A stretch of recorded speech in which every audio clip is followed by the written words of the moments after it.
Volge al termine questa iniziativa Paesaggi d'autore, i luoghi del caos. Tracciamo insieme un bilancio, com'è andata? Un bilancio che va al di sopra di tutte le più rose prospettive, segno questo che il progetto pilota voluto dal Dipartimento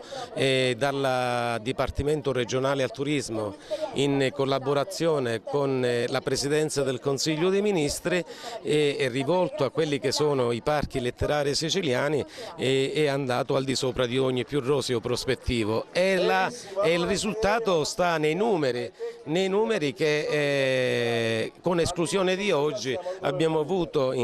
durante questo periodo di performance 3.400 visitatori. Il resto sta alle mie spalle, penso proprio che la quota 4.000, che è un numero proprio al di sopra, come dicevo, di tutte le più rose prospettive, inaspettato, ci porta a considerare in maniera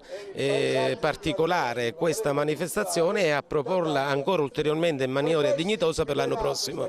Beh, 4.000 è un numero molto importante. Lei che ha seguito tutte le varie fasi di questo progetto, secondo lei cosa è stato per i ragazzi visitare questi luoghi così importanti e vedere le rappresentazioni di Pirandello stesso? Ma vede,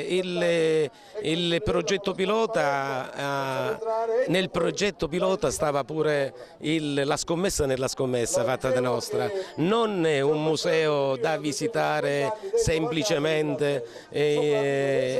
come tutti i visitatori nel quotidiano fanno, ma abbiamo voluto fare una scommessa, cioè quella di fare visitare il museo attraverso delle performance teatrali che meglio potessero rappresentare il Pirandello